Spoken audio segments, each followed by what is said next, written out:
I wanted to share how I go about making this A2 size card box. And for this project, I'm using the new Lawn Fawn papers, which are super cute, and the Lawn Fawn trimmings. But before we get started on that, I wanted to share how I go about making the actual template first. So we're going to be making this on some regular cardstock.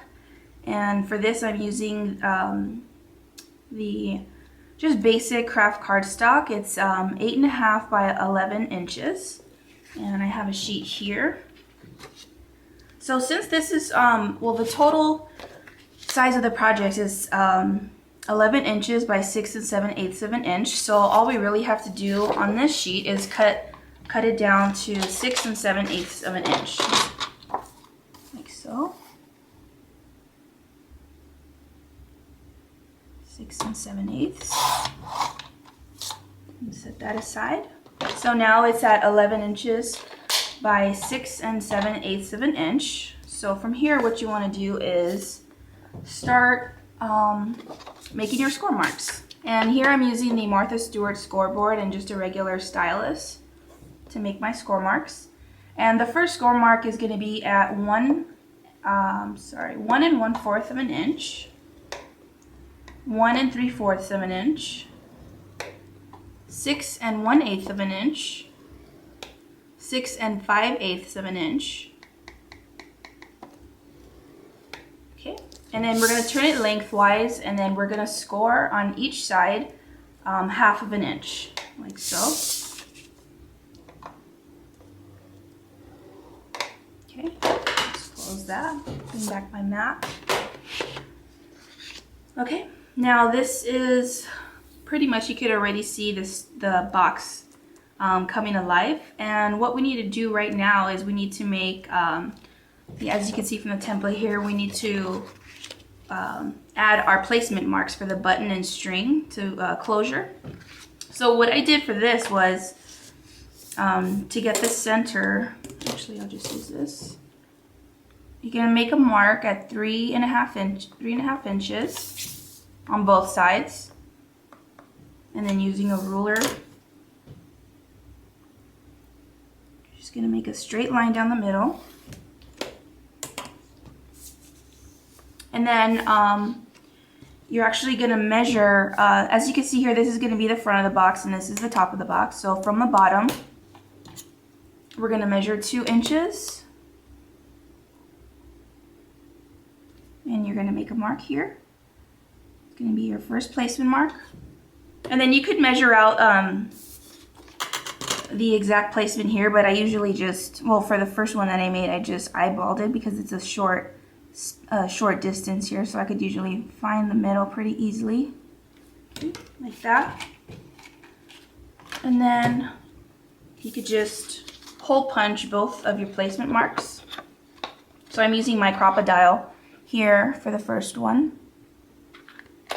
And then since the crocodile doesn't reach that far in, I'm just going to use any paper piercer. I'm using a awl. I'm just going to pierce like so. And that's it.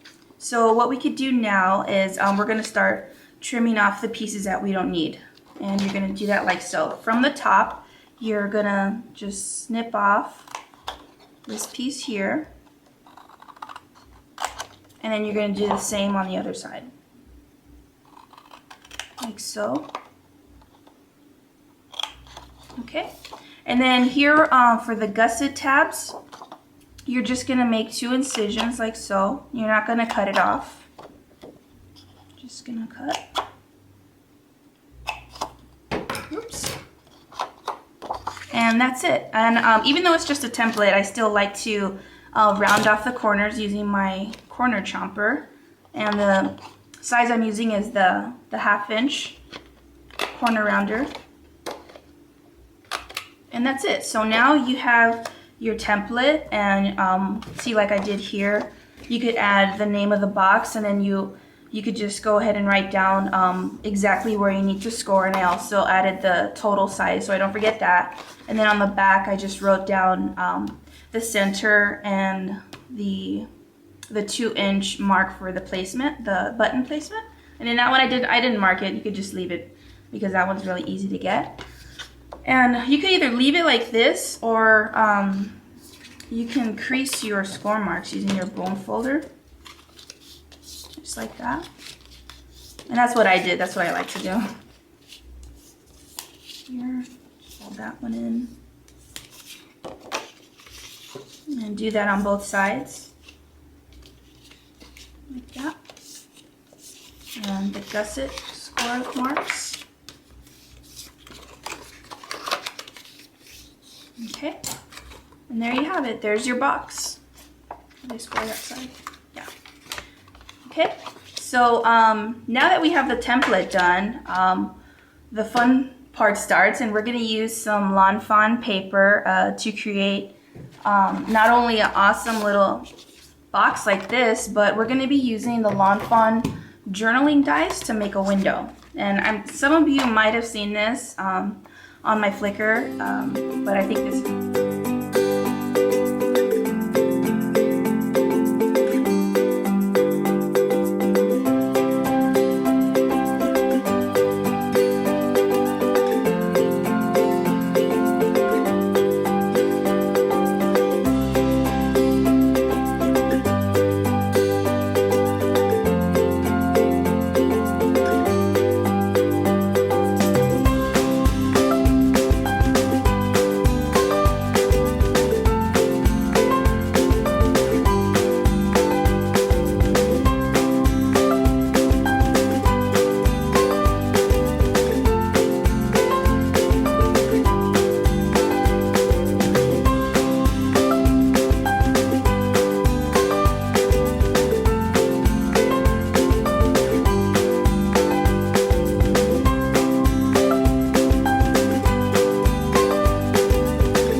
box is all set up and your twine's dry, you could just go ahead and close it up. And it's easier to close when you already have your stationery inside with, I like to put 6, I think you could fit up to 8, but I like putting in 6 cards and 6 envelopes because I think it looks really nice. But I think I've fit up to 8 before, and that works too.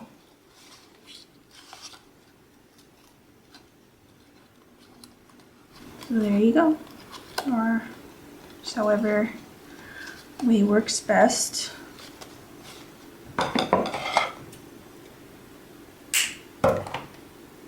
Okay, and there you have it, your A2 card box with the window, and there's my stationery inside, and that's it. Hope you enjoyed that. So these are the products that I used for this box. And here they are.